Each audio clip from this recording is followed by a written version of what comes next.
Assalamualaikum warahmatullahi wabarakatuh. Apa kabar adik-adik semuanya? Berjumpa kembali bersama saya Salmi SSI M Biomed. Kali ini kita bertemu dalam praktikum fisiologi hewan dengan topik yaitu sistem imunitas. Adapun judul praktikum kita pada kali ini adalah pengukuran kadar ICAM 1 dengan ELISA. Praktikum kali ini dilakukan secara daring mengingat keterbatasan alat yang kita miliki saat ini, yaitu ELISA yang belum dimiliki oleh lab biologi. Untuk praktikum kali ini, mengingat judulnya, ada dua hal yang mungkin menjadi sesuatu yang baru untuk adik-adik semua, yaitu ada kata ICAM 1 dan ada ELISA. Nah, di sini ICAM 1 merupakan molekul adesi atau molekul penempelan neutrofil yang terlibat dalam sistem imunitas pada hewan. Molekul ICAM ini akan diukur menggunakan alat yang dikenal dengan ELISA.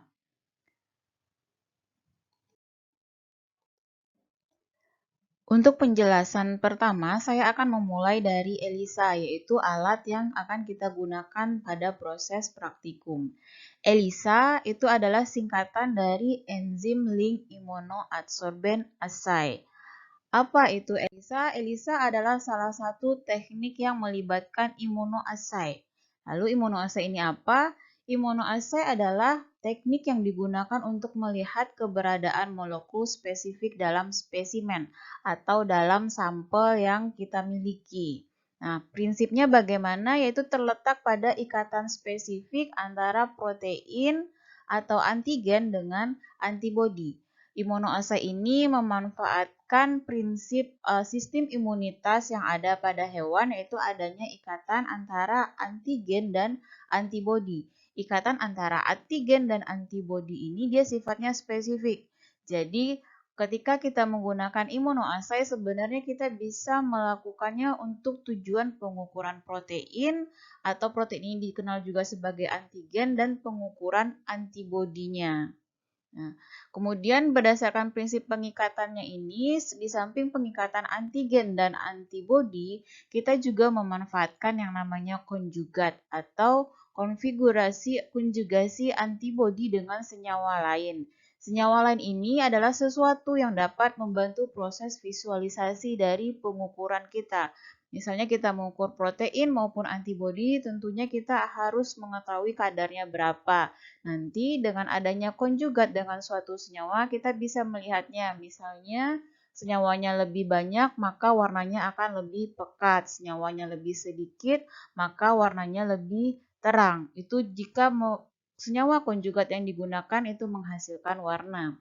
Nah, senyawa konjugatnya ini bisa berupa enzim yang nantinya akan mengubah substrat menjadi produk, bisa dari substrat yang tidak berwarna menjadi berwarna, atau bisa juga dengan radioisotop atau dengan fluorokrom.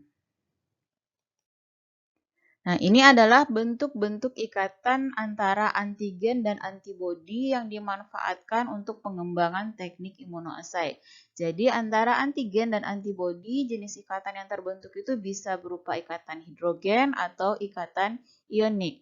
Di samping itu juga dapat terjadi beberapa interaksi antara molekul-molekul senyawa yang terdapat pada antibodi maupun antigen, bisa berupa interaksi hidrofobik ataupun interaksi van der Waals atau dikenal juga dengan gaya van der Waals. Nah, di sini dapat dilihat bahwa imunoassay ini sebenarnya banyak sekali pembagiannya. Jadi jika imunoassay-nya dikonjugasikan dengan enzim, itu dikenal dengan Enzyme Linked Immunosorbent Assay atau ELISA. Kemudian ada Western blotting assay, ada immunoblotting assay, kemudian ada antibody labeled radioisotop atau dikenal juga dengan radioimmunoassay atau RIA. Antibody labeled fluorochrome atau immunofluorescence assay atau IFA. Nah, yang akan kita gunakan dalam proses praktikum kali ini adalah Enzyme Linked Immunosorbent Assay. Enzyme Linked Immunosorbent Assay atau ELISA yaitu suatu teknik yang sebelumnya kita bahas adalah teknik imunoassay yang melibatkan antibodi yang dikonjugasikan dengan senyawa lain. Bisa berupa enzim, radioisotop, ataupun fluorokrom. Yang penggunaannya ini itu digunakan dengan tujuan membantu proses visualisasi dari hasil reaksi. Aplikasinya untuk apa saja? Aplikasinya mungkin tadi sudah kita singgung di depan, bisa digunakan untuk mendeteksi antibodi, bisa juga digunakan untuk mendeteksi protein. Atau kalau dalam sistem imunitas, antibodi ini biasanya pasangannya adalah antigen. Jadi protein jika kita ingin mengukurnya, dia berperan sebagai antigen. Sedangkan nanti yang akan mengikat si protein ini adalah anti dari protein ini atau antibodi dari protein ini. Kemudian biomolekul target yang dapat kita deteksi menggunakan ELISA itu bisa antibodi dari manusia, bisa juga antibodi dari hewan, misalnya IgG, kemudian DNA, RNA, hormon, kemudian penanda dari tumor, misalnya tumor pada manusia ataupun tumor pada hewan, misalnya anjing atau kucing, kemudian organisme yang dimodifikasi secara genetik, agen-agen infeksius, misalnya ketika melakukan penelitian menggunakan virus COVID-19, kita juga mungkin bisa melakukan pendeteksian, misalnya protein pada bagian kapsidnya kita ingin mengukur kadarnya, maka kita juga bisa menerapkan prinsip ini. Kemudian bisa juga kita gunakan untuk mengukur alergen yang sumbernya dari makanan ataupun dari udara. Ada beberapa jenis dari ELISA dapat dilihat pada slide, yaitu ada yang dikenal dengan direct ELISA, kemudian indirect ELISA, sandwich ELISA, dan competitive ELISA. Pertama, saya bahas terlebih dahulu yaitu mengenai direct ELISA. Direct ELISA dapat dilihat pada gambar di slide, yaitu direct ELISA digunakan untuk mendeteksi antigen atau ketika kita ingin mendeteksi suatu protein itu bisa kita gunakan direct ELISA. Nanti suatu antibodi atau antibodi ini karena hanya satu dikenal dengan antibodi primer yang akan mengikat si protein atau antigen yang akan kita ukur ini, dia dikonjugasikan langsung dengan enzim yang nanti akan mengubah substrat menjadi produk sehingga dapat divisualisasikan. Kemudian ada satu lagi indirect ELISA. Berbeda dengan direct ELISA yang digunakan untuk mengukur antigen, maka pada indirect ELISA itu digunakan untuk mengukur antibodi.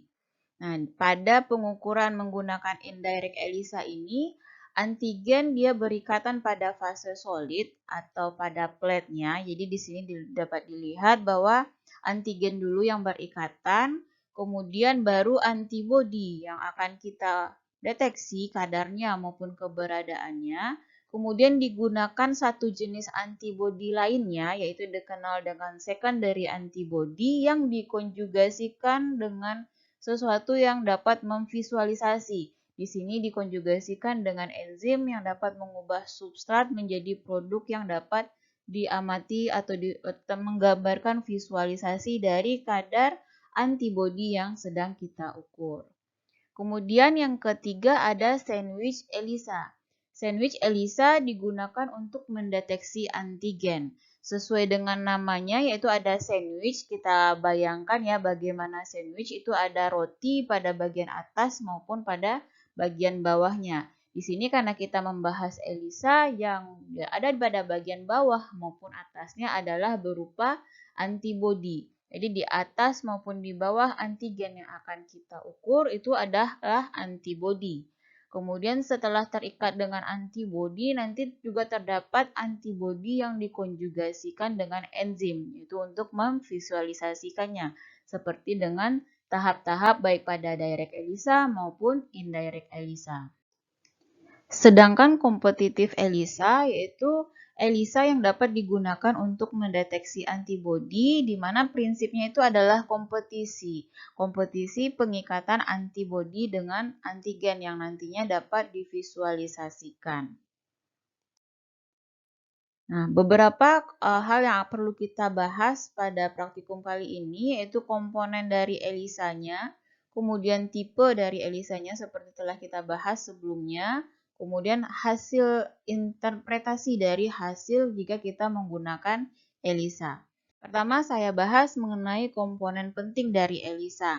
Jadi ada beberapa komponen, yaitu ada namanya fase solid, kemudian immunosorbent, kemudian washing solution atau larutan pencuci, kemudian ada blocking agent atau agen pemblok, kemudian ada enzim dan substrat, kemudian proses stop, kemudian teknik pembacaan, aparatus untuk membacanya, kontrol, dan sampel. Ini adalah komponen-komponen penting dalam ELISA atau hal-hal yang perlu ada ketika kita melakukan pengukuran suatu protein menggunakan teknik ELISA. Pertama yaitu fase solid. Jadi fase solid itu adalah fase kerasnya. Itu dapat dilihat di sini bahwa fase solid ketika kita melakukan pengukuran menggunakan ELISA atau melakukan pengukuran dengan teknik ELISA, fase solidnya itu terlihat seperti gambar yang ada pada slide ini. Ini dikenal juga dengan lubang-lubang kecil ini dikenal dengan istilah sumur. Jadi sumuran-sumuran yang biasanya ini terbuat dari bahan seperti polistiren, polimetil metakrilat, dan polikarbonat. Nah, fase solid ini adalah fase atau tempat berikatnya antara antigen atau antibodi, tergantung dari teknik yang kita gunakan. Jika direct ELISA, maka yang akan pertama kali berikatan pada fase solid ini adalah antigennya. Sedangkan jika itu indirect ELISA, yang berikatan langsung pada fase solid ini adalah antibodinya. Kemudian di antara ketiga bahan dari fase solid ini, bahan polistiren merupakan bahan yang paling sering digunakan dikarenakan dia lebih murah. Kemudian tingkat transparansinya tinggi sehingga kita tidak terjadi bias mana yang warna dari sampel kita tidak terlalu terpengaruh oleh warna dari fase solid ini. Kemudian pada kit ELISA komersial, artinya kit ELISA yang tersedia dari pabrik yang sudah di dalamnya lengkap dengan komponen ELISA-nya, fase solid ini biasanya sudah dilapisi oleh antigen atau antibodi pada permukaannya, tergantung dari prinsip ELISA yang digunakan oleh kit tersebut. Seperti tadi, kalau dia direct ELISA berarti pada fase solid ini sudah ditempelkan antigen di dalamnya. Sedangkan dia indirect ataupun sandwich ELISA, maka sudah ditempelkan antibodi di dalamnya.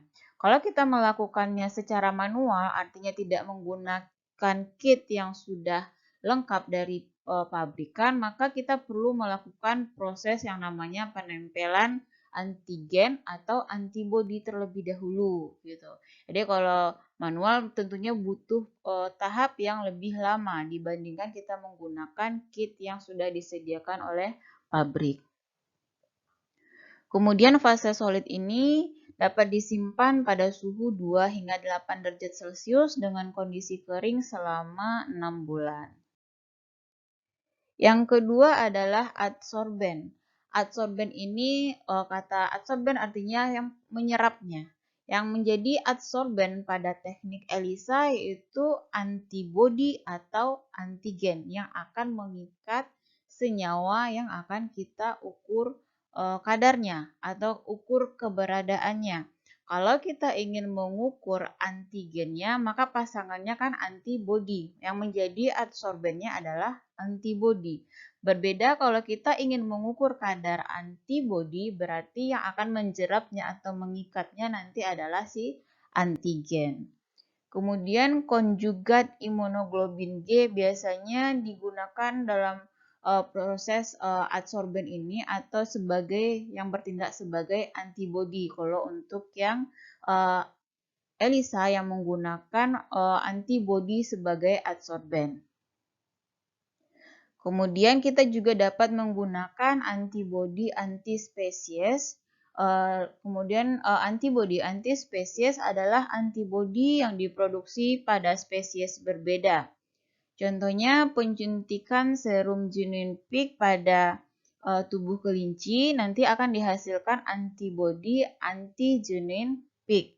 Jadi kan di dalam kelinci kalau dimasukkan sesuatu yang asing ke dalam tubuhnya, maka si tubuh kelinci dia akan memproduksi antibodi terhadap benda asing tersebut.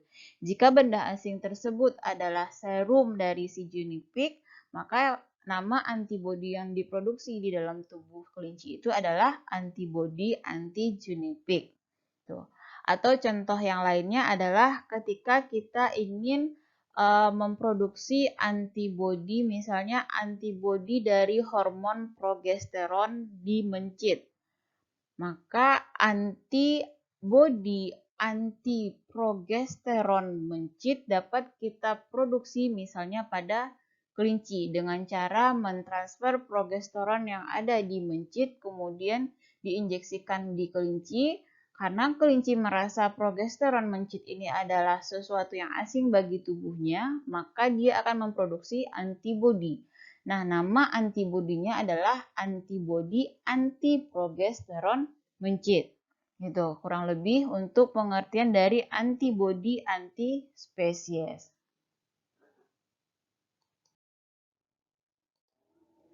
Komponen ELISA selanjutnya adalah washing solution. Jadi dalam proses ELISA kita melakukan proses pencucian di beberapa tahap dalam teknik ELISA. Pencucian ini tidak menggunakan air keran seperti kita mencuci alat-alat dalam laboratorium, tapi kita menggunakan larutan khusus untuk proses pencuciannya. Dan teknik pencuciannya tentu saja berbeda dengan bagaimana kita mencuci dalam kehidupan sehari-hari ataupun mencuci alat di dalam kegiatan praktikum. Nah, untuk mencuci sendiri biasanya digunakan Twin 20, kemudian deterjen sangat jarang digunakan untuk proses pencucian ini. Kenapa?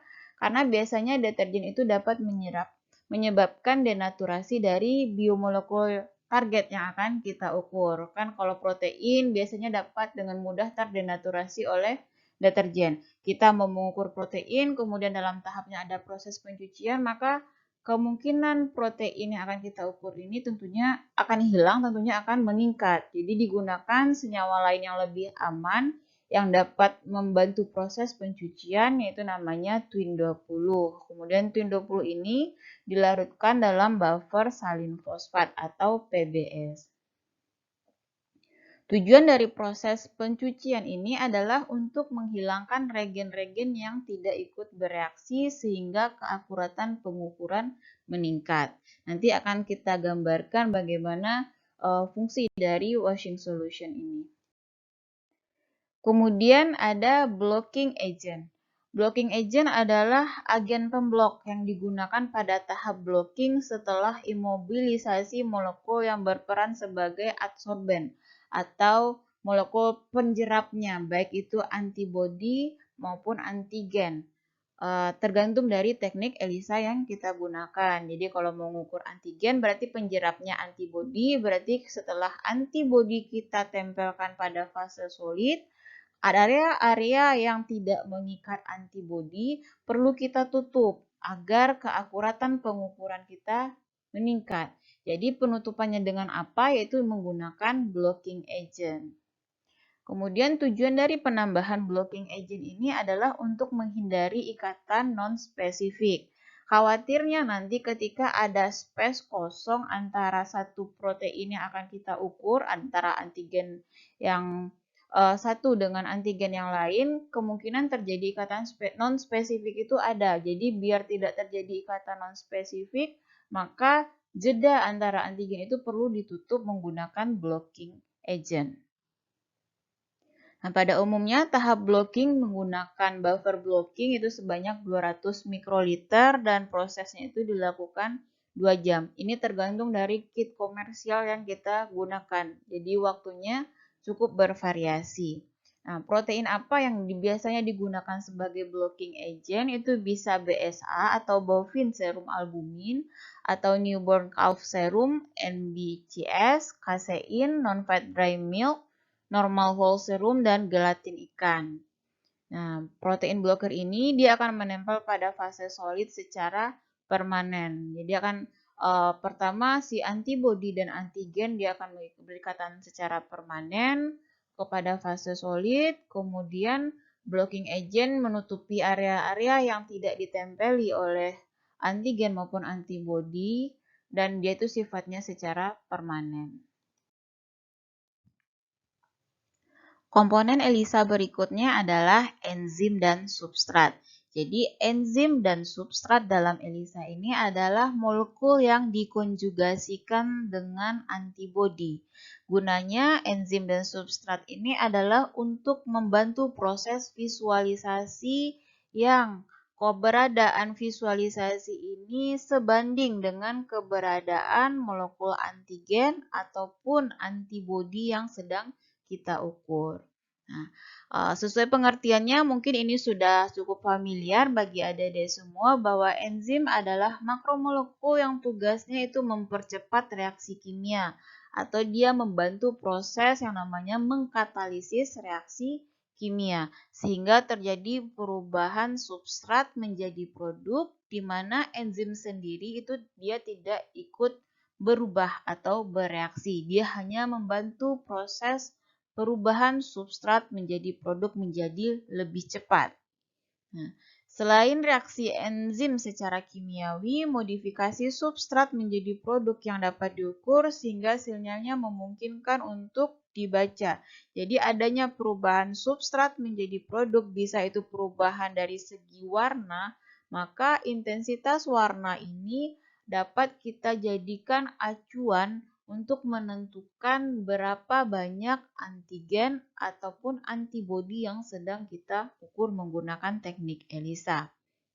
Ada beberapa syarat yang penting untuk enzim yang digunakan dalam tahap ELISA.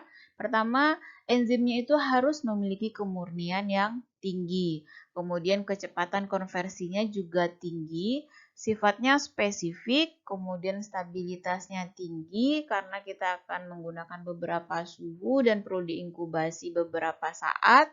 Tentunya dia perlu stabilitas yang tinggi. Kemudian ketahanan dan kapasitas katalitiknya tetap tinggi setelah dikonjugasi.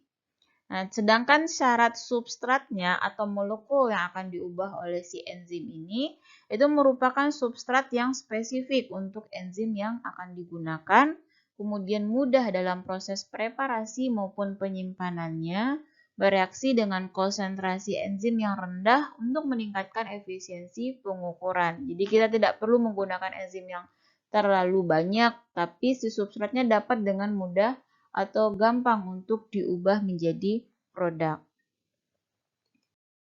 Nah, berikut ini adalah beberapa enzim yang biasa digunakan dalam ELISA, itu ada horseradik peroksidase atau HRP, kemudian ada alkalin fosfatase, dan ada beta-D-galaktosidase.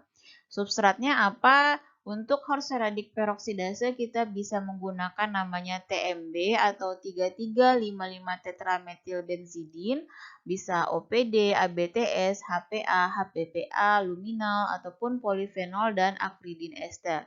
Jadi senyawa-senyawa ini adalah senyawa-senyawa spesifik yang dapat berikatan dengan horseradik peroksidase dan kemudian diubah oleh si horseradik peroksidase ini menjadi suatu senyawa produk. Sedangkan untuk alkalin fosfatase itu ada PNPP dan 4-MUP. Sedangkan untuk beta-D-galaktosidase bisa luciferin, kemudian bisa AMPPD, bisa AMPGD, dan bisa MUG. Nanti bisa dibaca kembali apa saja substrat yang cocok ketika menggunakan enzim-enzim ini. Nah, kemudian tahap penting lainnya atau komponen penting lain dari ELISA itu adalah ada namanya proses penghentian reaksi atau stopping proses. Jadi setelah kita menggunakan enzim, kemudian enzimnya ditambahkan dengan substrat, tentunya si substrat ini akan diubah oleh si enzim menjadi produk. Nah, prosesnya tidak bisa kita biarkan secara terlalu lama, tapi perlu kita hentikan. Jadi proses penghentiannya ini dikenal dengan proses stopping dan tujuannya adalah untuk mencegah perubahan warna lebih lanjut pada reaksi enzimatik. Kemudian perubahan larutan stop ini harus sangat memperhatikan rekomendasi dari protokol masing-masing. Biasanya yang digunakan sebagai larutan yang berfungsi untuk menghentikan reaksi ini itu adalah berupa asam kuat. Biasanya dipakai HCl atau asam sulfat. Untuk suhu penyimpanan larutan stop ini juga penting, jadi ketika kita menggunakan ELISA, biasanya kit ELISA ini akan kita simpan dalam lemari pendingin dengan suhu sekitar 2 derajat Celcius. Tapi ketika kita akan menggunakan kit, terutama untuk stopping proses itu untuk larutan stop, dia harus dikembalikan dulu suhunya hingga suhu ruangan agar dia dapat bekerja untuk menghentikan proses reaksi. Nah, dapat dilihat kalau di gambar di sini adalah proses ELISA menggunakan horseradik peroksidase, dia menggunakan substrat yaitu TMB. Nah, dengan adanya penambahan larutan stop berupa HCl, maka warnanya akan berubah yang tadinya ketika ditambah TMB oleh horseradik peroksidase itu akan berubah menjadi produk berwarna biru. Nah, ketika ditambahkan oleh asam kuat atau HCl sebagai larutan stop, maka warna birunya ini akan berubah menjadi kuning. Nah, warna kuningnya ini intensitasnya antara satu sampel tentunya akan berbeda-beda dan itu menggambarkan jumlah dari sampel yang ada pada masing-masing sumuran. Jika antigen ataupun antibodi pada sumuran itu banyak, berarti intensitas warna kuningnya akan lebih pekat dibandingkan sumuran yang dibandingkan sumuran dengan antigen maupun antibodi yang di dalamnya lebih sedikit. Maka warna kuningnya akan lebih pudar atau lebih pucat. Untuk teknik pembacaan, jadi ketika kita sudah melakukan penambahan larutan stop, terjadi perubahan warna, kita dapat mengamati bahwa suatu sampel ini ada sesuatu nyawa yang kita ukur atau tidak dengan melihat adanya perubahan warna. Tapi ini perlu kita ukur menggunakan suatu alat jika kita menginginkan data yang bersifat kuantitatif. Jadi jika kita ingin mengetahui kadarnya berapa, tentunya kita butuh alat yang lebih akurat pengukurannya dibandingkan mata kita. Begitu juga ketika melakukan penelitian, meskipun pengamatannya secara kualitatif saja atau kita hanya ingin tahu ada atau tidak senyawa yang kita ukur dalam suatu sampel, maka alat-alat ini tetap kita perlu untuk gunakan. Nanti kita akan menggunakan istilahnya cut point, yaitu batas tertentu untuk menyimpulkan bahwa suatu senyawa itu memang ada dalam sampel kita atau tidak. Adapun teknik pembacaannya atau reading tekniknya ada 3, ada colorimetric assay, fluorescent assay, luminescent assay. Nah, perbedaannya di mana perbedaan dari jenis produk ataupun substrat yang digunakan ketika kita melakukan ELISA. Kalau colorimetric assay artinya si substrat nanti dia akan menghasilkan suatu produk yang memberi warna yang dapat diamati di bawah sinar tampak. Jadi ini prinsipnya sama dengan prinsip spektrofotometer. Kita menggunakan colorimetric assay. Yang akan kita dapat mirip dengan spektrofotometer, yaitu kita nanti dapat nilai absorbansi atau optical density. Sedangkan fluorescent assay atau teknik pembacaan berdasarkan fluoresen artinya produk akhir yang tadinya dirubah oleh suatu enzim itu menghasilkan fluoresensi yang dapat kita ukur fluoresensnya. Kemudian jika luminescence itu enzimnya mengkonversi si substrat menjadi produk yang memiliki ataupun mampu mengemisi sinar proton. Nah, nanti diukur atau luminensinya diukur. Letak perbedaannya itu terletak pada produk akhirnya. Jika produknya berwarna dan dapat diamati absorbansinya di bawah cahaya, itu namanya colorimetric assay. Sedangkan fluorescence namanya fluorescent assay, sedangkan luminescent ataupun emisi sinar proton itu luminescent assay. Di sini dapat dilihat beberapa enzim yang biasa digunakan dalam teknik ELISA, kemudian substratnya dan teknik deteksi yang cocok jika kita menggunakan substrat tersebut. Jadi kalau kita lihat tadi kita mencontohkan ada horseradik peroksidase atau HRP menggunakan substrat TMB, maka teknik deteksinya adalah colorimetric atau pengukuran di bawah sinar ultraviolet, mirip dengan prinsip yang ada pada spektrofotometer. Kemudian alat pembaca atau reading apparatus. Nama alat pembaca untuk ELISA ini namanya microplate reader atau biasanya juga disebut sebagai ELISA reader. Kalau dia berdasarkan absorbansi di bawah UV light, maka ELISA reader ini dia akan mendeteksi intensitas atau absorbansinya dari cahaya yang dapat lewat dari sampel-sampel kita. Kemudian kriteria alat pembacanya ini tentunya dia harus memiliki kinerja yang tinggi, kemudian cocok dengan teknik yang digunakan. Artinya kalau sampel kita pakai substrat yang mampu menghasilkan warna dan diamati di bawah UV light, maka aparatusnya harus dengan aparatus yang mampu membaca absorbansi sinar di bawah sinar UV atau dengan teknik kolorimetrik.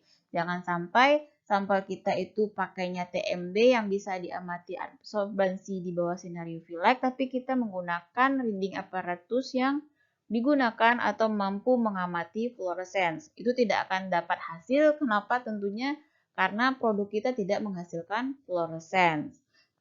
Begitu juga ketika kita menggunakan suatu substrat yang menghasilkan fluorescence, tidak bisa kita ukur keberadaannya dengan alat yang menggunakan tekniknya dengan colorimetric assay. Nah, hal penting lain dalam ELISA yaitu kontrol. Untuk kontrol, saya rasa tidak hanya ELISA yang membutuhkan keberadaan kontrol ketika kita ingin mengukur kadar suatu senyawa. Jadi, pada spektrofotometer pun kita perlu yang namanya kontrol.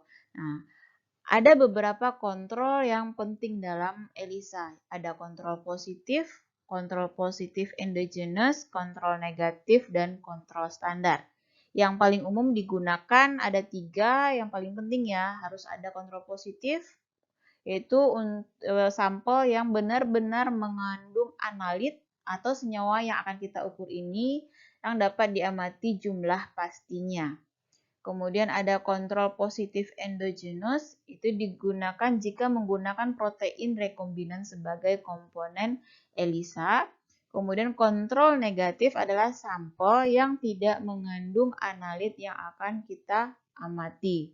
Jadi untuk kontrol negatif ini adalah suatu larutan yang di dalamnya tidak dapat zat yang akan kita ukur. Misalnya kita kalau dalam spektro biasanya kalau kita misalnya ingin mengukur suatu senyawa, maka kontrol negatifnya biasanya hanya berupa Aquades gitu. Kemudian ada kontrol standar, yaitu replikasi dari kontrol positif dengan berbagai konsentrasi. Kontrol standar berguna untuk menghasilkan kurva kalibrasi. Jadi ini makin terlihat ya bahwa prinsipnya itu mirip dengan spektrofotometer. Kita menggunakan larutan standar, yang larutan standar ini dia ada beberapa dan konsentrasinya juga berbeda-beda. Biasanya konsentrasinya itu bertingkat, merupakan hasil dari pengenceran bertingkat. Kemudian tujuan kenapa perlu adanya kontrol standar, yaitu kita ingin membuat kurva kalibrasi sehingga kita bisa dapat menentukan kadar pasti dari sampel yang kita miliki. Nah, kemudian yang berikutnya yaitu sampel sendiri atau sumber dari zat yang akan kita ukur ini. Nah, sumber sampel yang dapat kita gunakan untuk teknik ELISA itu bisa menggunakan serum. Jadi, cara memperoleh serum ini itu dengan biarkan whole blood membeku pada suhu ruang kurang lebih 2 jam, kemudian disentrifugasi selama 20 menit dengan kecepatan 1000 kali gravitasi. Nah, supernatan inilah yang disebut dengan serum. Jadi bagian dari darah yang tidak mengandung lagi sel-sel darah dan juga tidak mengandung zat-zat koagulasi atau zat pembeku. Kemudian ada plasma. Beda plasma dengan serum adalah kalau serum dia sudah tidak lagi mengandung zat atau faktor koagulasi, sedangkan pada plasma dia masih memiliki faktor koagulasi. Dalam proses untuk mendapatkan plasma ini perlu ditambahkan suatu senyawa antikoagulasi. Nah, untuk cara mendapatkannya dapat dibaca pada slide. Itu kumpulkan plasma menggunakan Na2-EDTA sebagai antikoagulan, kemudian sentrifugasi selama 15 menit dengan kecepatan 1000 kali gravitasi pada suhu 2 hingga 8 derajat Celcius. Nah, sumber natanya inilah yang kita kenal dengan plasma dan dapat kita ukur kadar senyawa yang ingin kita ukur. Kemudian sampel lain yang kita bisa gunakan untuk teknik ELISA ini bisa juga homogenat jaringan. Nah, mungkin beberapa penelitian misalnya melakukan penelitian pada menggunakan mencit ataupun tikus, kemudian menggunakan organ-organ yang ada pada mencit ingin mengukur kadar protein tertentu pada organ tersebut. Maka organ ini kita dapat jadikan sebagai sampel penelitian kita. Nah, untuk dapat diukur menggunakan ELISA, sampel ini perlu dipreparasi terlebih dahulu. Nah, proses preparasinya seperti apa?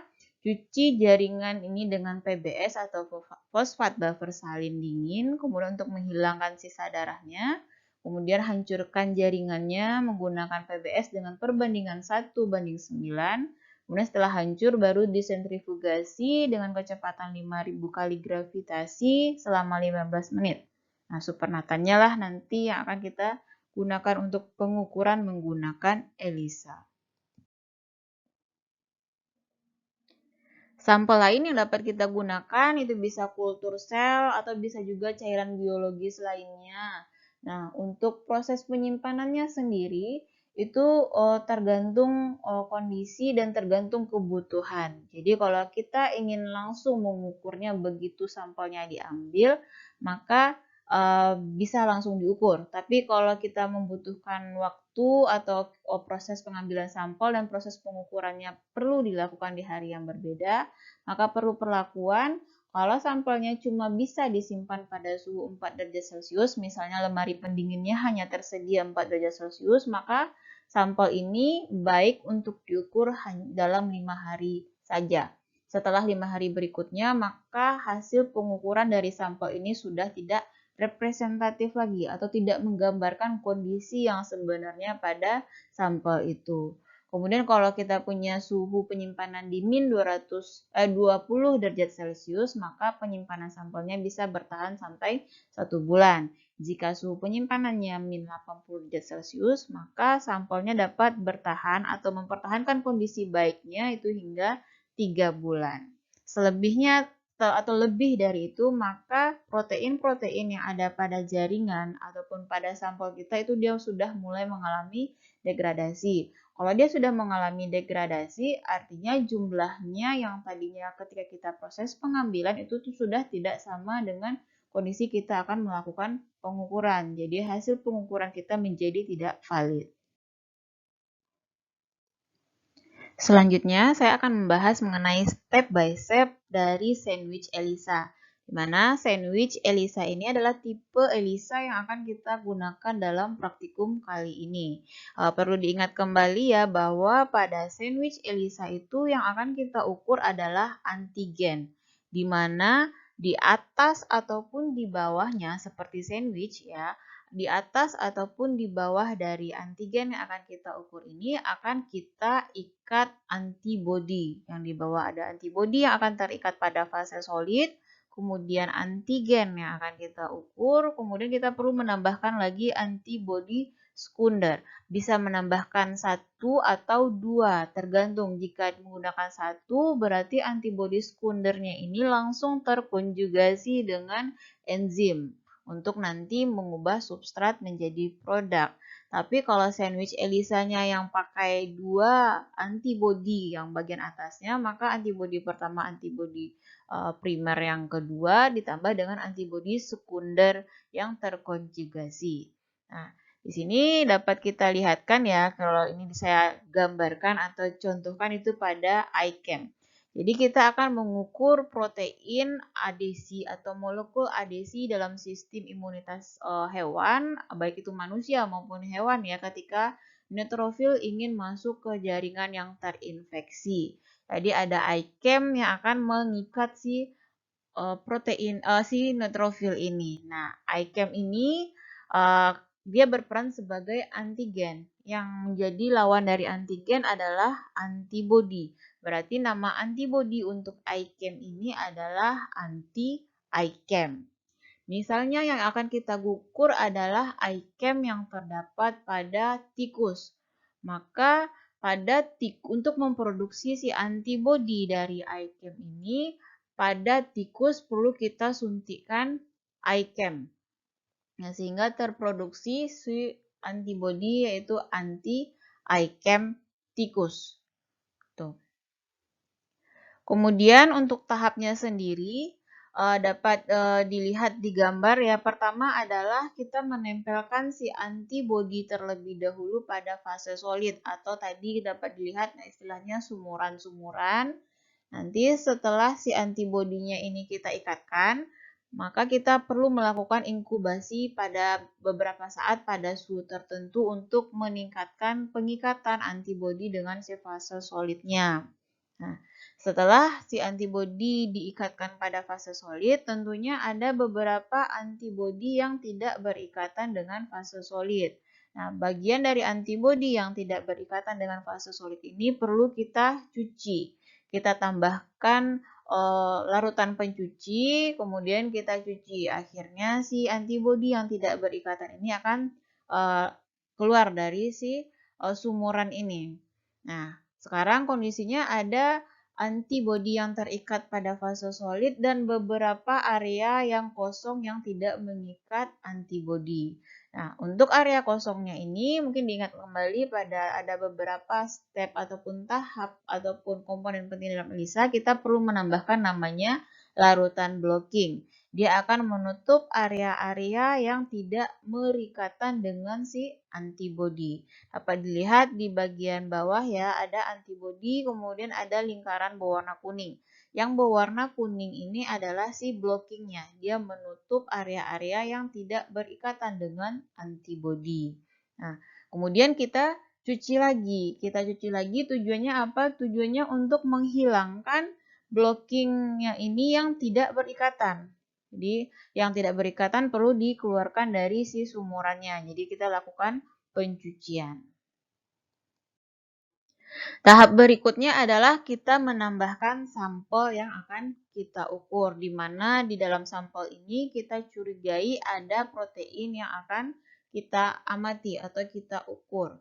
Misalnya sampelnya berupa sampel serum, maka kita tambahkan serum. Nah, kalau dalam serum kan tentunya banyak sekali protein yang ada ya, baik pada serum apapun, pada hewan maupun pada manusia itu banyak sekali protein yang ada dalam serum tersebut. Tapi yang akan berikatan dengan antibodi yang tadi kita sudah ikatkan pada fase solid adalah antigen yang bersifat spesifik atau protein yang bersifat spesifik dengan antibodi yang sudah ada ini. Artinya jika tadinya kita menempelkan antibodi anti-ICAM, yang akan berikatan adalah si protein ICAM. Protein lainnya bagaimana? Misalnya hemoglobin atau protein lainnya interleukin dalam sistem imunitas, interleukin 1, TNF alpha yang ada dalam sistem imunitas, dia tidak akan berikatan dengan antibodi yang sudah kita tempelkan pada sumuran ini karena dia sudah tidak bersifat spesifik. Antibodi ICAM 1 hanya akan berikatan dengan protein ICAM 1. Jadi setiap protein ICAM yang ada pada sampel kita dia akan berikatan dengan antibodi yang ada pada fase solid. Kemudian kita lakukan pencucian kembali itu untuk melepaskan antigen-antigen yang tidak berpasangan dengan antibodi kita atau antibodi yang sudah ada pada fase solid. Jadi di sini kondisinya adalah kita sudah punya antibodi, kemudian kita sudah punya antigen. Nah, karena kita menggunakan sandwich ELISA, tentunya kita butuh satu antibodi lagi. Sesuai yang saya sebutkan tadi sebelumnya, tergantung kita pakai antibodinya 2 atau antibodinya 1. Di sini saya menyontohkan kita cukup pakai satu antibodi.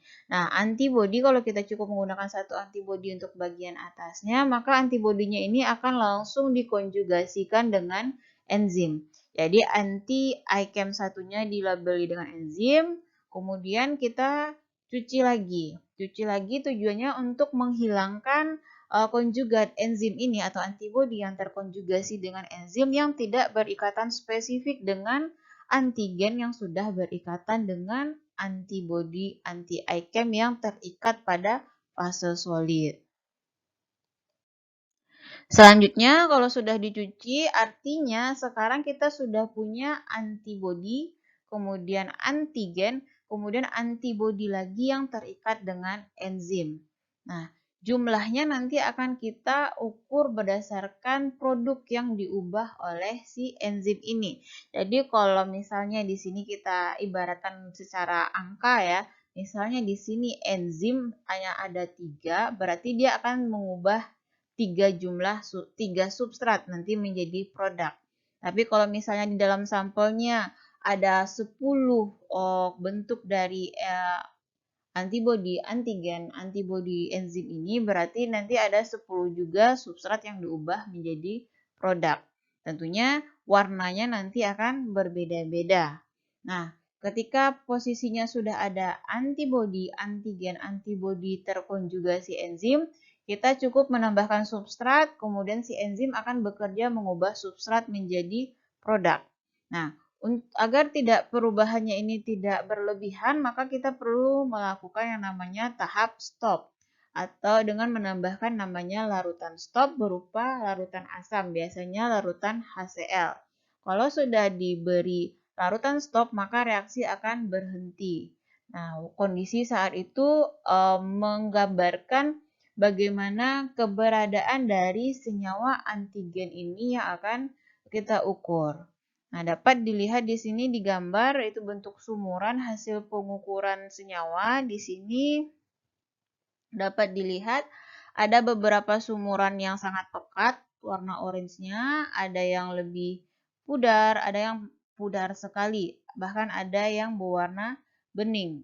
Nah, kalau dilihat dari contohnya, ini yang negatif artinya memang tidak ada antigen yang akan diukur, tentunya dia tidak akan menghasilkan warna atau tidak ada bentuk dari antibodi, antigen, antibodi enzim di dalam sumurnya. Artinya kalau nggak ada enzim, walaupun kita tambahkan substrat, substrat tidak akan berubah menjadi produk dan tidak dihasilkan warna. Itulah kenapa bagian yang negatif atau kontrol negatifnya itu bening semua sumur hasil reaksinya. Kemudian pada bagian yang positif, dia menghasilkan warna semuanya, namun warnanya berbeda-beda. Artinya masing-masing sumuran yang warnanya berbeda ini kadarnya juga berbeda-beda. Nah, setelah kita mendapatkan ini, kita tambahkan larutan stop, kemudian warna biru dia berubah menjadi warna kuning jika substratnya itu berupa TMB, maka perlu kita baca absorbansi dari masing-masing sumuran ini. Kita perlu membacanya menggunakan microplate reader. Untuk substrat berupa TMB atau enzim berupa Horster radius peroksidase, tadi kita sudah lihat bahwa alat yang digunakan adalah microplate reader yang cocok untuk teknik kolorimetri. Setelah kita baca menggunakan alat yaitu microplate reader, maka hasil yang kita dapatkan itu tergantung dari keinginan kita dalam melakukan praktikum atau kita melakukan proses penelitian. Apakah penelitian kita ini menginginkan kondisi data yang bersifat kualitatif atau dia bersifat kuantitatif. Kalau dia bersifat kualitatif, artinya kita hanya perlu menentukan apakah di dalam sampel kita ini ada senyawa tersebut, ada antigen tersebut atau tidak. Tapi kalau dia kondisinya maunya kuantitatif datanya, maka berapa jumlah antigen itu perlu kita tentukan. Itulah yang dikenal dengan kuantitatif. Untuk kualitatif, kita perlu menentukan namanya istilahnya cut-off spesifik atau batas tertentu yang menjadi penanda bahwa kalau dia berada pada nilai absorbansi cut-off ini, berarti sampelnya positif mengandung antigen yang kita amati. Tapi kalau nilai absorbansinya berada di bawah nilai cut-off ini, maka artinya dia negatif atau tidak mengandung antigen yang sedang kita amati. Kemudian berbeda lagi dengan pengukuran atau interpretasi data secara kuantitatif, di mana kita ingin mendapatkan kadar sebenarnya yang ada pada masing-masing sumuran. Maka untuk mendapatkan data kuantitatif ini, kita perlu menggunakan yang namanya kurva standar. Karena kita perlu menggunakan kurva standar, berarti di dalam sumuran kita ada beberapa sumuran yang isinya berupa larutan standar yang terdiri atas beberapa konsentrasi yang berasal dari hasil pengenceran secara bertingkat. Nah, di sini adalah salah satu contoh bagaimana kondisi sumuran dari hasil pengukuran ELISA. Jadi dapat dilihat pada tabel ataupun box yang berwarna kuning itu adalah sampelnya. Dapat dilihat ada yang kondisinya bening, ada kondisinya kuning, dan kondisi kuningnya pun berbeda-beda intensitasnya. Artinya kalau untuk sampel yang berwarna bening ini kemungkinannya adalah sampel ataupun protein yang akan diukurnya itu kandungannya sangat kecil sehingga tidak terlalu berpengaruh dari segi warna. Sedangkan yang berwarna kuning artinya kadarnya lebih banyak. Kemudian pada bulk yang berwarna merah itu adalah sumuran-sumuran yang berisi larutan standar. Nah, di sini karena larutan standar itu adalah larutan dengan konsentrasi yang berbeda-beda berdasarkan hasil pengenceran secara bertingkat, artinya konsentrasinya bisa kalau dilihat dari satu arah dari tinggi ke rendah atau rendah ke tinggi. Ini tergambar dari kondisi warna kuningnya. Dapat dilihat bahwa semakin kalau dari atas ke bawah itu kondisi kuningnya makin lama makin pekat.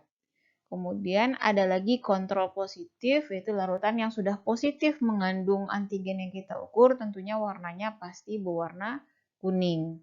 Nah, di sini digunakan pengukuran secara duplo, artinya dilakukan 2 kali. Dapat dilihat bahwa kontrol positif itu ternyata warnanya ada yang sedikit lebih pekat, ada yang sedikit lebih pudar. Itulah kita gunanya melakukan pengukuran secara duplo. Kenapa? Karena kita sebagai teknisi gitu, ketika melakukan penelitian maupun praktikum tentunya ada error-errornya ketika kita melakukan penambahan yang menyebabkan terjadinya perbedaan. Jadi dilakukan duplo itu untuk mengurangi galat atau kemungkinan kesalahan yang terjadi selama proses pengukuran. Nah, di sini dilihat bahwa deret standar yang tadi digunakan pada gambar sebelumnya itu ada kadarnya berbagai macam ya. Di sini ada 78,1, kemudian yang lebih pekatnya 156, lebih pekatnya 312, lebih pekat lagi 625, 1250, 2500 hingga 5000 pikogram per mililiter.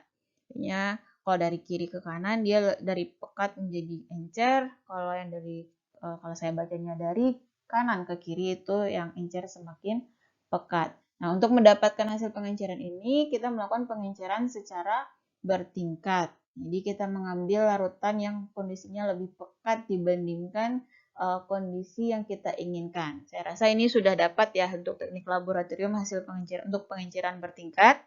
Kemudian yang kita dapat ketika kita menggunakan kurva standar, kita sudah mengetahui kadarnya. Kemudian ketika kita masukkan ke dalam sumuran fase solid tadi, kita akan mendapatkan nilai absorbansi. Dengan adanya konsentrasi yang sudah kita ketahui, kemudian kita dapat juga absorbansi, kita dapat memplotkannya ke dalam kurva standar, di mana untuk X-nya itu berupa kadar, sedangkan Y-nya adalah absorbansi. Kemudian masing-masing titik, jadi masing-masing titik dari kurva standar kita ini kita hubungkan sehingga nanti kita dapat nilai regresinya. Kita akan dapat persamaan yaitu Y sama dengan AX ditambah C. Nah, nanti dapat kita lihat di sini dengan kita memplotkannya, nanti kita dapat nilai Y sama dengan AX ditambah C, Maka ketika kita punya larutan sampel yang hanya kita ketahui absorbansinya, ingat kembali absorbansi itu ada pada Y, maka nilai X yang merupakan konsentrasi dari sampel kita tersebut dapat kita ukur. Nah, untuk memperjelas bagaimana proses dari ELISA, maka saya akan memutarkan salah satu video YouTube itu yang menerapkan teknik ELISA dalam pengukuran senyawanya.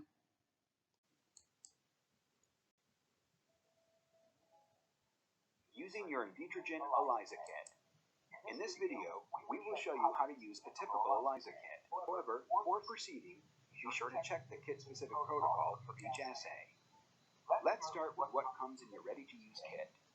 Inside the box, you'll find a pre-coated ELISA plate with the capture antibody already absorbed to the bottom of each well.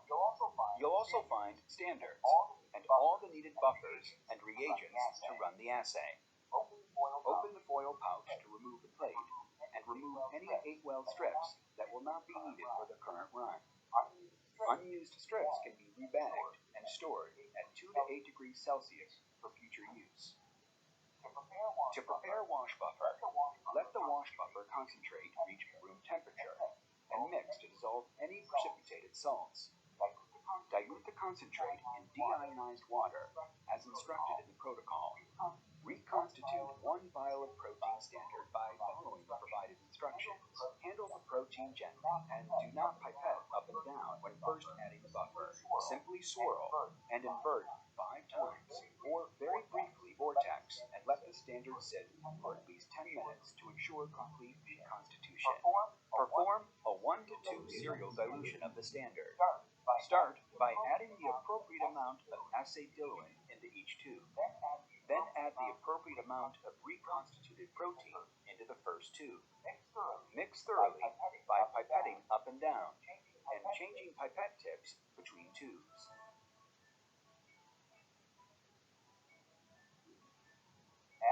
Add standards, controls, and samples to the ELISA plate. Note that some samples may need to be pre-diluted and some protocols may call for a sequential or co-incubation step with the detector antibody. We will show an example of a co-incubation protocol. Dilute assay buffer concentrate with distilled water. Dilute biotin conjugate concentrate with assay buffer. Add biotin conjugate to the ELISA plate. During this step, the biotin conjugated detector antibody will bind to the antigen at a different site than the capture antibody, creating a sandwich. Cover with an adhesive seal and incubate the plate. After the incubation is complete, either wash the plate manually or use an automated plate washer. To wash manually, fill the wells with wash buffer. Allow it to soak as recommended in the protocol. Then decant by inverting the plate over a sink or container and shaking the fluid out. Repeat the wash steps according to the protocol. After the last wash step, invert the plate and tap it dry against an absorbent paper towel. Do not allow the wells to dry. This washing step will be repeated throughout the protocol. After washing away unbound detection antibody, prepare streptavidin HRP by diluting the concentrate in assay buffer. Then add streptavidin HRP to the plate.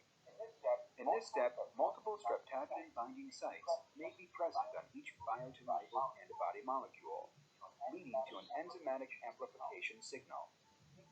Incubate the plate as recommended in the protocol. Wash the plate as previously described to remove any excess enzyme. Add the chromogenic substrate. The intensity of the color developed is proportional to the amount of protein present in the sample. Incubate the plate at room temperature in the dark for 30 minutes. To stop the enzymatic reaction, add stop solution. The solution will turn yellow. Measure the absorbance at 450 nanometers using an appropriate plate reader. Congratulations, you are now done with your ELISA.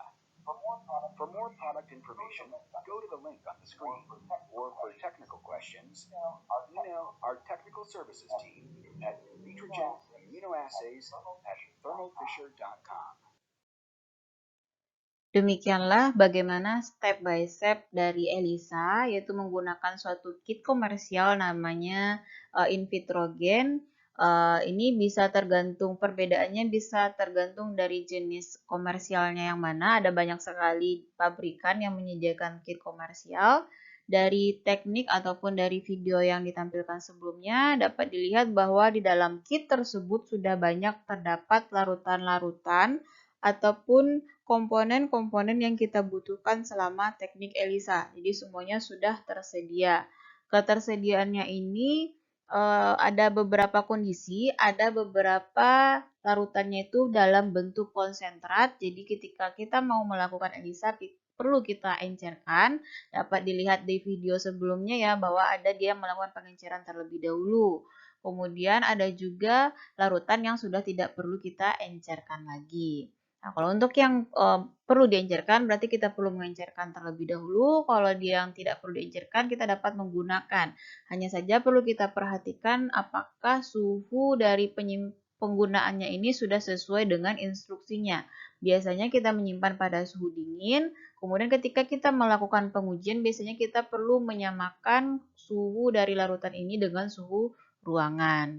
Nah, mungkin video yang saya tampilkan sebelumnya itu memiliki kualitas suara yang cukup rendah, jadi silahkan ditonton kembali pada link YouTube yang sudah tersedia. Nah, sekarang saya akan berfokus pada iChem itu sendiri atau molekul adesi yang tadi saya sebutkan yang berperan dalam proses transfer neutrofil ke area yang mengalami infeksi. Nah, dapat dilihat pada slide bahwa iChem atau Intercellular Cell Adhesion Molecule kepanjangannya, dia adalah suatu glikoprotein transmembran. Dia itu banyak terdapat di bagian endotelium atau sel-sel yang terdapat di bagian pembuluh darah. Nah, ketika terjadi infeksi, misalnya suatu jaringan mengalami infeksi bakteri, maka jaringan tersebut akan mengeluarkan suatu senyawa yang tujuannya adalah untuk menarik molekul-molekul ataupun sel-sel yang terlibat dalam proses imunitas, yaitu sel-sel yang dapat membunuh bakteri penginfeksi dari jaringan tersebut. Nah, biasanya itu akan ada misalnya kemokin berupa interleukin 8, kemudian sedangkan di bagian pembuluh darah kita, neutrofil yang berperan dalam sistem pertahanan tubuh, dia akan beredar secara terus-menerus. Dia akan beredar dengan cara melakukan pengikatan secara tidak permanen atau sementara, itu ikatannya antara L-selektin dengan bagian tubuh dari neutrofilnya itu yaitu SLE. Nah, kemudian ketika terjadi infeksi, artinya terjadi sekresi dari suatu senyawa kemokin IL-8 itu menandakan bahwa jaringan di dekat pembuluh darah ini ada yang mengalami infeksi.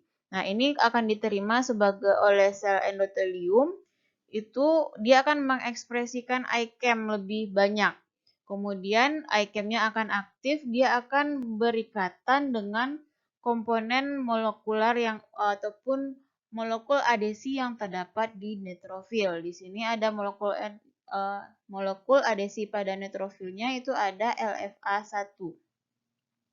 Kalau iChem satunya berikatan dengan LFA1 yang ada pada neutrofil, maka gerakan dari neutrofil yang tadinya bersifat sementara antara S-selektin dengan SLE ini kemudian ditambah lagi berikatan LFA1 dengan iChem, maka gerakan dari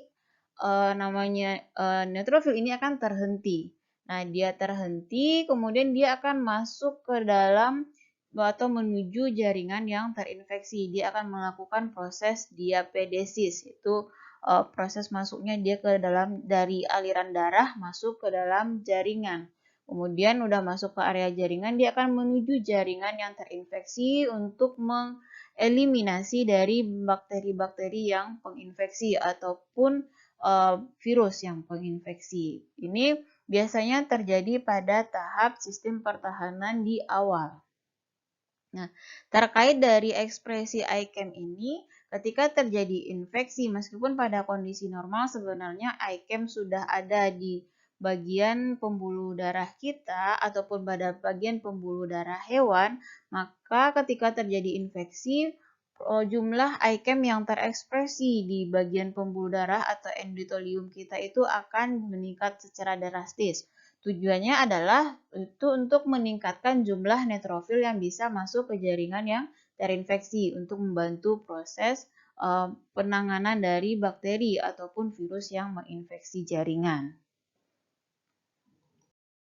Nah, pada praktikum kita kali ini, kita akan menggunakan namanya jaringan lambung dari tikus percobaan, tikus Pragudauli jantan. Ini adalah tikus yang biasa digunakan untuk beberapa penelitian di laboratorium. Biasa pengamatannya itu berkaitan dengan penyakit itu pada tikus itu sendiri, ataupun bisa juga digunakan sebagai hewan model untuk nantinya diaplikasikan atau dimiripkan dengan kondisi yang ada pada manusia.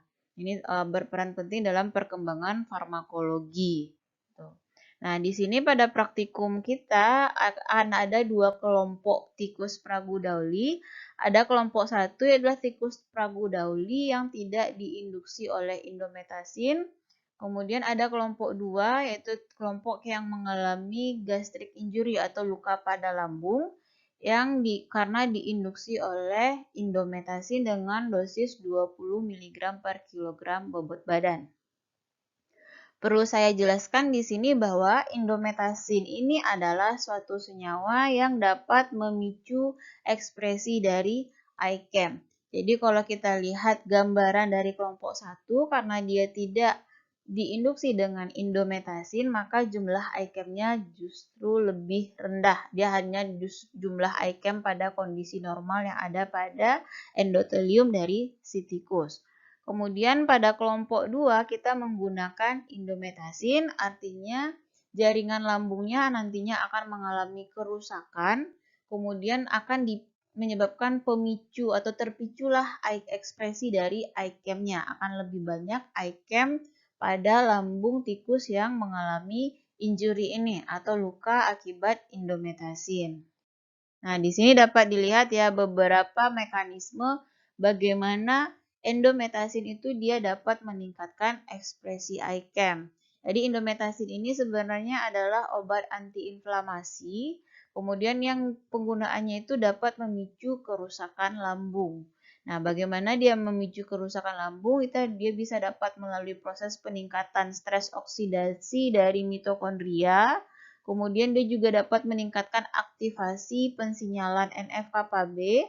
NF-kappa B ini adalah faktor transkripsi untuk molekul-molekul yang terlibat dalam proses inflamasi atau proses-proses yang terlibat dalam pensinyalan dalam proses ekspresi protein yang terlibat dalam peradangan. Nah, salah satunya yaitu ada ICAM yang ekspresinya dikendalikan oleh NF-kappa B. Karena indometasin menginduksi NF-kappa B meningkatkan ekspresi dari ICAM. Kalau ICAM-nya meningkat, maka jumlah infiltrasi neutrofil ke jaringan juga akan meningkat. Nah, bagaimana proses praktikumnya? Ini mungkin secara daring saja, jadi kurang lebih proses praktikumnya adalah pertama dari hewan, kelompok hewan yang tadinya ada dua kelompok, tentunya setelah kita induksi dengan indometasin 20 mg per kilogram bobot badan dari tikusnya, kita sacrifice atau kita bunuh si tikusnya setelah 24 jam. Kita korbankan tikusnya, kemudian kita ambil jaringan lambungnya. Karena yang akan mengalami kerusakan akibat induksi indometasin itu adalah saluran pencernaan terutama bagian lambung.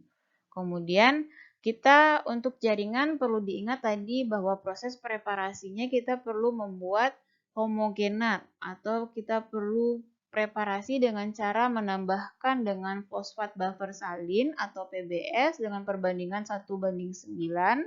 Kemudian kita hancurkan. Kita penghancurannya bisa menggunakan mortal ataupun menggunakan alat khusus yang dikenal dengan homogenizer.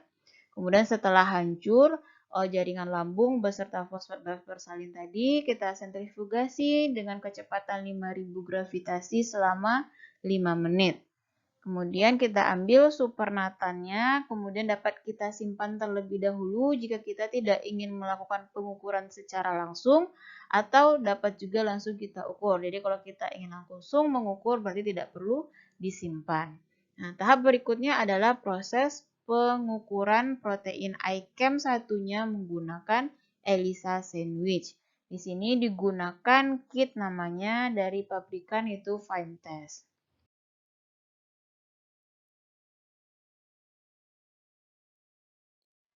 Berikut ini adalah step-step dari pengukuran iChem menggunakan teknik ELISA. Tahap pertama adalah cuci plat sebanyak 2 kali sebelum ditambah standar atau larutan standar atau sampel. Jadi plat itu adalah fase solid yang tadi berbentuk banyak sumuran. Ada kurang lebih 96 sumuran. Jadi sebelum digunakan kita cuci. Mencucinya tentu dengan wash buffernya, bukan dengan air biasa atau aquades. Jadi menggunakan larutan khusus untuk pencuci yang sudah tersedia di dalam kitnya. Kemudian setelah dicuci, kita tambahkan sampel kita. Tadi kita menggunakan homogenat dari lambung tikus. Berarti kita tambahkan supernatan dari lambung tikus tadi ke dalam masing-masing sumuran yang kita peruntukkan untuk sampel kita. Selain sampel, kita juga menambahkan pada sumuran ini larutan standar, yaitu larutan standar yang terdiri dari beberapa konsentrasi bertingkat. Bisa juga kita gunakan kontrol positif, nanti ditambahkan ke dalam sumurannya. Kemudian kita tutup masing-masing sumurannya atau dikenal juga istilah well, diinkubasi selama 37 derajat Celcius selama 90 menit. Nah, diingat kembali proses inkubasi ini peranannya penting untuk memberi kesempatan bagi protein yang akan kita ukur dengan antibodi yang sudah ditempelkan di dalam plat atau fase solidnya. Nah, kalau si fase solid yang berisi antibodi tadi sudah mengikat antigen yang akan kita ukur, inkubasi sudah selesai, maka kita perlu cuci. Cuci itu tujuannya untuk menghilangkan antigen-antigen yang tidak berikatan secara spesifik dengan antibodinya. Kemudian tahap selanjutnya adalah kita menambahkan antibodi yang bagian lapisan atasnya. Di sini namanya biotin detection antibody sebanyak 0,2 ml. Kemudian diinkubasi kembali pada suhu 37 derajat Celcius selama 60 menit. Inkubasi ini peranannya yaitu untuk memberi kesempatan bagi si biotin detection antibody ini berikatan dengan antigen atau iChem yang sudah berikatan dengan antibodi yang tertanam di dalam plat. Kondisinya sekarang sudah sandwich. Ada antibodi yang tertanam dengan plat, kemudian si protein iChem-nya, kemudian biotin detection antibody. Kemudian setelah itu kita lakukan pencucian kembali dengan tujuan untuk melepaskan biotin detection antibody yang tidak berikatan secara spesifik. Yang akan tersisa hanya biotin detection antibody-nya yang sudah berikatan secara spesifik dengan antigen. Kemudian selanjutnya ditambahkan larutan kerja SABC pada masing-masing well, kemudian tutup well, kemudian inkubasi kembali pada suhu 37 derajat Celcius selama 30 menit. Larutan SABC ini adalah larutan yang berperan sebagai larutan yang mengandung enzimnya, yaitu di sini dalam larutan SABC ini terdapat enzim horseradic peroksidase.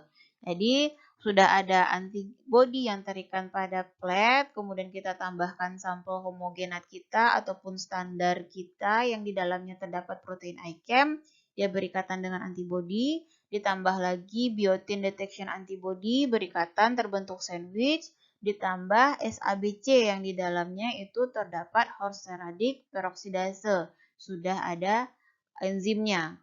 Kemudian tentunya perlu dilakukan inkubasi itu untuk meningkatkan kesempatan berikatannya.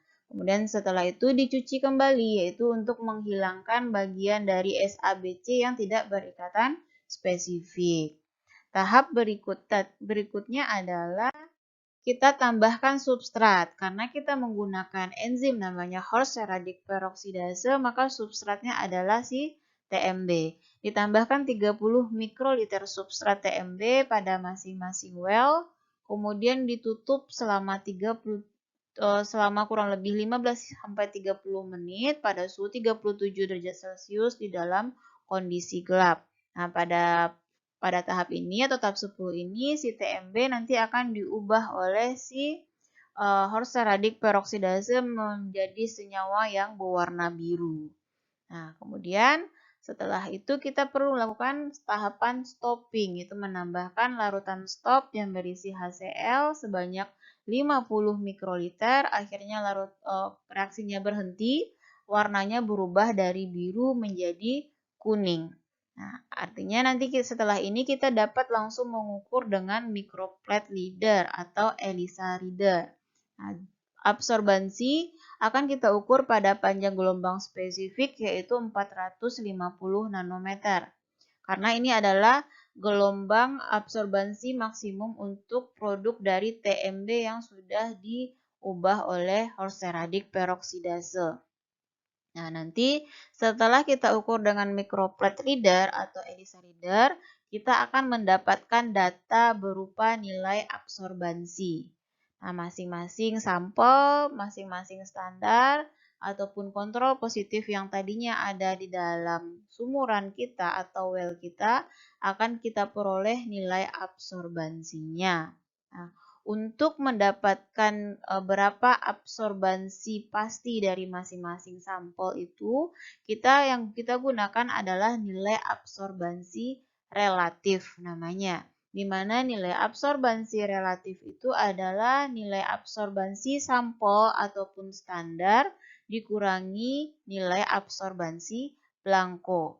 Blanko ini kan kita ketahui bahwa adalah suatu larutan yang di dalamnya tidak mengandung analit ataupun protein yang akan kita ukur. Kalau dia mengabsorbansi pada panjang gelombang yang kita gunakan, artinya itu berasal dari pelarutnya, bukan berasal dari analitnya, gitu.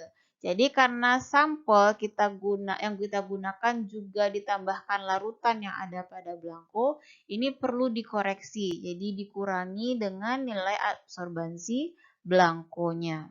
Kalau kita sudah mendapatkan nilai absorbansi relatif, maka kita perlu membuat suatu kurva standar. Tadi sudah saya sebutkan ya, karena kita sudah memiliki absorbansi relatif untuk kurva standar, maka karena kita sudah mengetahui kadar masing-masing dari larutan standar, kita bisa membuat kurva regresi sehingga mendapatkan rumus nantinya Y sama dengan AX ditambah C. Ini adalah contoh data yang akan kita coba kerjakan. Jadi ketika kita melakukan pengukuran dengan ELISA reader, kita akan mendapatkan nilai absorbansi.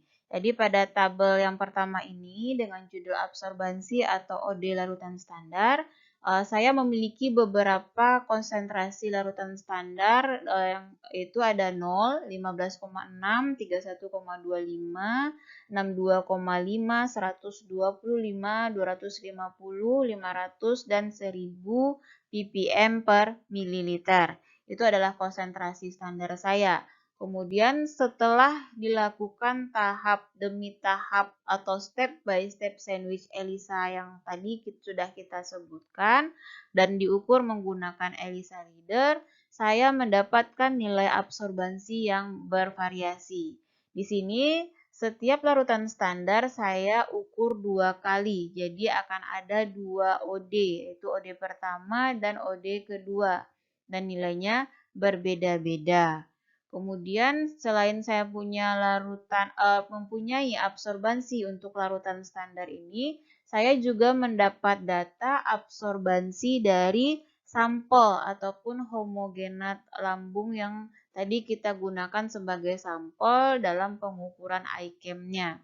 Di sini tikusnya saya kodekan 1A, 1B, 2A, dan 2B, dan masing-masing tikus ini ataupun lambung tikus ini kita analisis 2 kali atau duplo. Nah, yang ingin kita ketahui karena tujuan dari ELISA ini untuk mengukur kadar suatu protein, tentunya akan kita ketahui adalah kadar protein iChem-nya di lambung tikus yang ini tuh berapa gitu ya.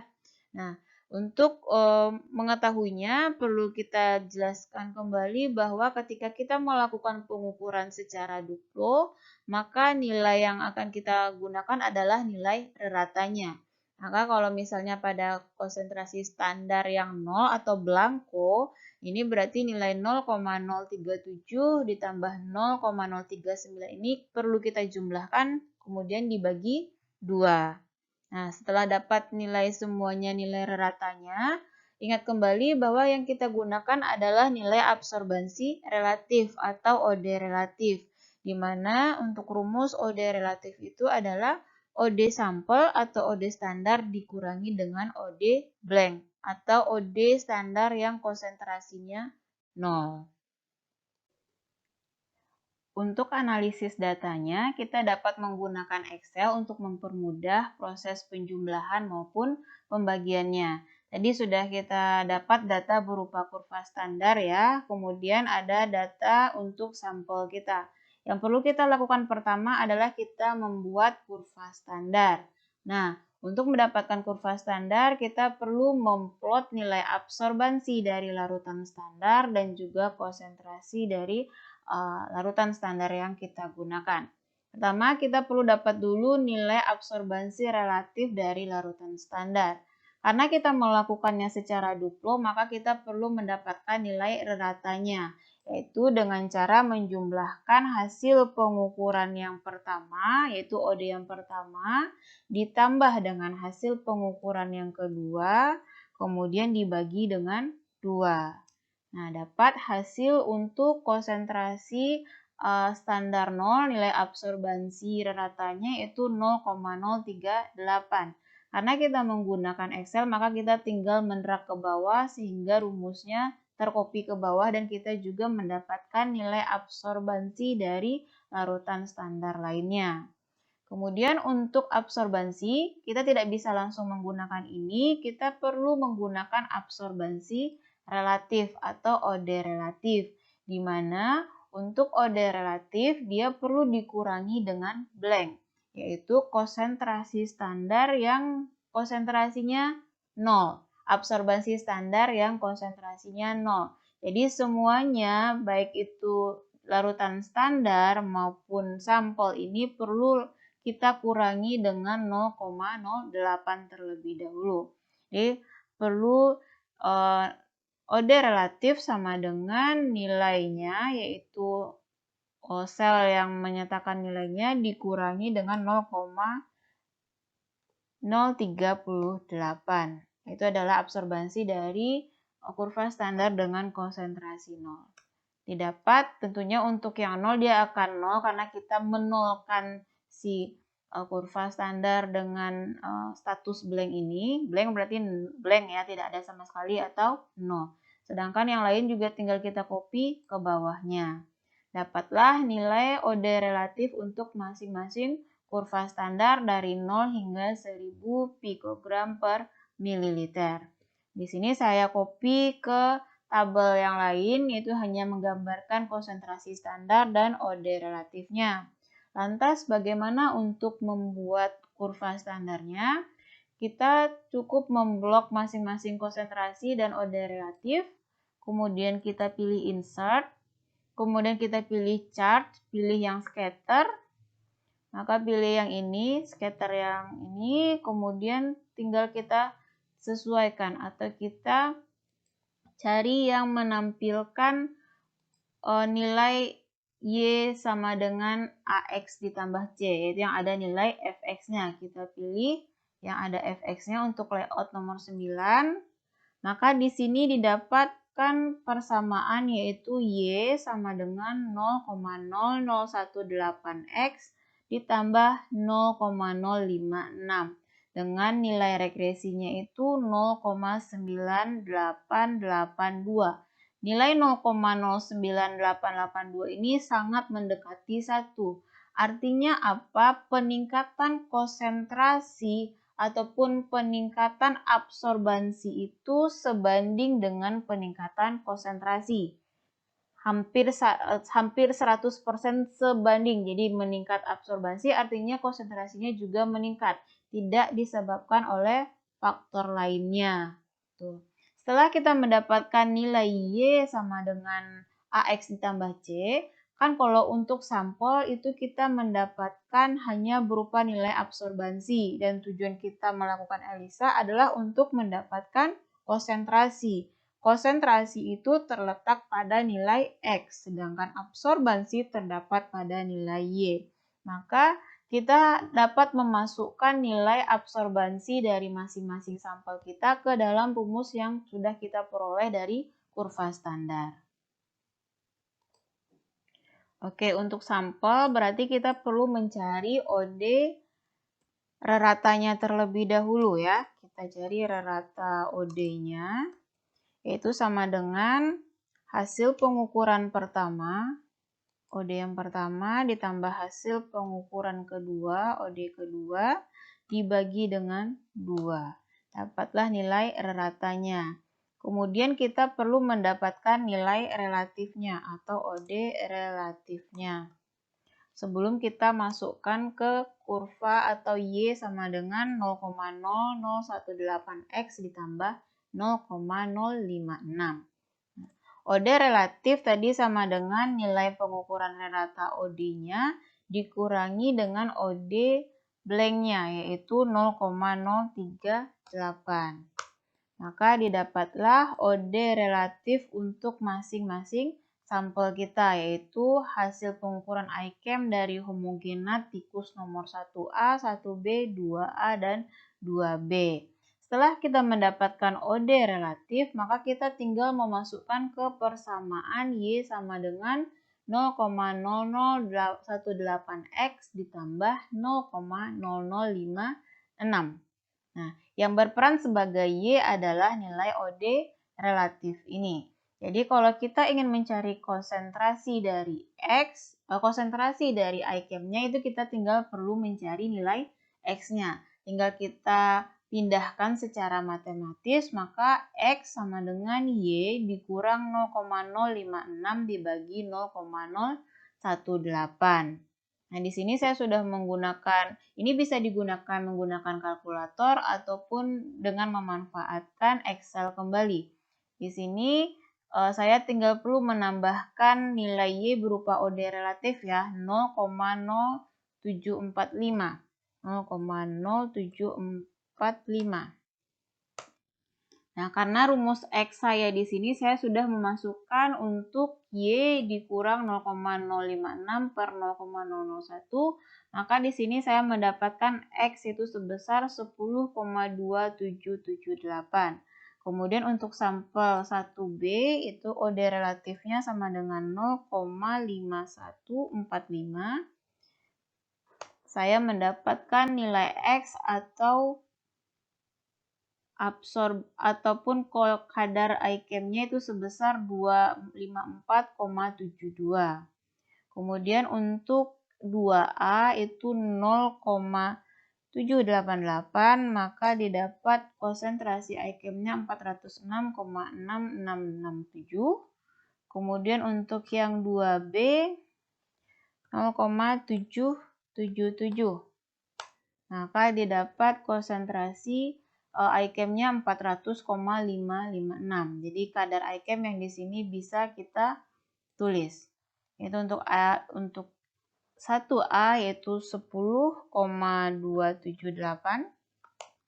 Kemudian untuk 1B 254,72. Untuk 2A itu 406,67. Kemudian untuk yang 2B 400,56. Nah, dengan demikian kita sudah mendapatkan konsentrasi dari masing-masing iChem yang terdapat dalam lambung tikus percobaan kita. Setelah mendapatkan bagaimana pengolahan data dari beberapa atau salah satu contoh dari data hasil pengukuran iChem menggunakan teknik ELISA, berikut ini adalah data yang akan adik-adik gunakan untuk laporan praktikumnya. Jadi di sini saya menyediakan data kurva standar. Di sini saya menggunakan kurva standar dengan beberapa konsentrasi 78,125, 156, 312, 625, 100, 1250, 2500, dan 5000 pikogram per mililiter. Kemudian di sini saya mendapatkan absorbansi dari masing-masing kurva standar dengan pengukuran secara duplo. Dapat dilihat ya pada slide ini. Tugas adik-adik tentunya nanti perlu mencari OD relatifnya, mencari nilai OD ratanya, kemudian mencari OD relatifnya. Kemudian setelah dapatkan OD relatif, bisa dikonversi menjadi kurva standar dengan menggabungkan data konsentrasinya dengan nilai OD relatifnya. Kemudian kalau kurva standarnya sudah dapat persamaan Y sama dengan AX ditambah C-nya, maka kita bisa mencari konsentrasi iChem dari masing-masing kelompok coba kita. Tadi di depan sudah saya sebutkan bahwa kelompok coba kita ada dua kelompok besar, ada kelompok yang normal, di mana satu kelompok itu terdiri atas 5 tikus, kemudian ada kelompok yang mengalami gastritis atau gastric injury yang ditambahkan dengan indometasin tadi, itu sebanyak 5 ekor juga. Dan masing-masing homogenat lambungnya itu diukur sebanyak 2 kali atau duplo, sehingga nilai absorbansinya juga ada 2, ada absorbansi ulangan pertama dan absorbansi ulangan kedua. Nah, karena adik-adik sudah mendapatkan kurva standar, tentunya setelah mendapatkan OD relatif, jangan lupa dicari OD relatif itu dikurangi dengan nilai rata absorbansi si kurva standar yang konsentrasinya 0 atau absorbansi blank sehingga dapat nanti OD relatif. OD relatif sudah didapat, maka nilai iChem-nya dapat diketahui yaitu dengan mencari nilai X dari kurvanya atau persamaan kurvanya dengan memasukkan nilai OD relatif ini sebagai Y. Nah, ini adalah bentuk dari laporan sementara yang perlu adik-adik selesaikan dan akan dikumpul beberapa jam ke depan. Silahkan menganalisis datanya saja, yaitu dengan cara nanti tinggal dipindahkan nilai absorbansinya, kemudian dicari nilai reratanya, kemudian dicari dengan nilai relatifnya. Kemudian menggunakan Excel, silahkan dicari kurva standarnya, dikopas ke Word. Kemudian kalau kurva standarnya sudah diketahui, persamaan regresinya sudah diketahui, silahkan mencari konsentrasi masing-masing iChem di dua kelompok percobaan. Jangan lupa mencari nilai rata absorbansinya dan nilai absorbansi relatifnya. Nanti setelah didapatkan, maka untuk masing-masing kelompok silahkan diratakan nilai konsentrasi iChem-nya. Di kelima ini dijumlahkan kemudian dibagi 5 sehingga didapat nilai rata. Begitu juga untuk kelompok yang indometasin atau kelompok yang mengalami gastric injury. Nah, untuk laporan, yaitu laporan dikerjakan seperti laporan seperti biasa, terdiri dari cover, kemudian pendahuluan, metode penelitian atau metode praktikumnya ada pada slide sebelumnya, yaitu tahapannya. Pertama ada sacrifice-nya, kemudian pengambilan lambungnya, kemudian juga ada tahap pembuatan homogenat, begitu juga tahap-tahap ELISA sandwich-nya. Kemudian ada hasil, itu berupa tabel dan kurva yang sudah dikerjakan pada laporan sementara, tinggal dikopas ke bagian hasil. Kemudian nanti silahkan dibahas. Apa saja yang perlu dibahas? Yang perlu dibahas adalah fungsi dari masing-masing regen yang digunakan dalam tahap praktikum. Jadi silahkan nanti searching di Google dari sumber-sumber yang terpercaya, baik itu buku ataupun jurnal. Kalau misalnya pada tahap ELISA tadi kita menambahkan biotin antibody. Nah, fungsinya buat apa gitu? Silahkan dicari nanti ya. Kemudian ada kita menambahkan TMB. TMB itu siapa, gunanya buat apa dalam tahap ELISA kita. Kemudian, karena kita menggunakan indometasin untuk meningkatkan ekspresi dari protein ICAM pada kelompok yang mengalami kerusakan lambung, maka silahkan dicari bagaimana prosesnya si indometasin ini meningkatkan ekspresi dari ICAM-nya. Kemudian bahas hasil itu dengan melihat data pada masing-masing kelompok. Apakah misalnya di kelompok yang normal memang kadar ICAP-nya lebih rendah, sedangkan kelompok yang mengalami gastric injury atau yang diinduksi oleh metasin itu kadarnya tinggi. Apakah data yang adik-adik dapat sekarang itu sesuai dengan teorinya? Karena secara teori yang diinduksi dengan indometasin itu harus memiliki ICAM yang lebih tinggi. Itulah yang dikatakan dengan membahas hasil penelitian atau hasil praktikum. Kemudian bandingkan keduanya ya, jangan lupa dibandingkan. Pertama dilihat dulu data kelompoknya, kemudian dibandingkan antar kelompoknya. Yang dibandingkan cukup nilai, kalau ketika melakukan pembandingan antar kelompok, cukup membandingkan nilai rata pada masing-masing kelompoknya. Setelah itu, silahkan membuat kesimpulan, kemudian tinjauan pustaka minimal 5 sumber, dan saya harap itu adalah buku ataupun jurnal dengan tahun terbit 2015 hingga sekarang, yaitu 2022. Demikian yang saya dapat sampaikan pada praktikum secara online kita hari ini. Semoga apa yang saya sampaikan dapat dipahami dan dimengerti. Saya tutup. Assalamualaikum warahmatullahi wabarakatuh.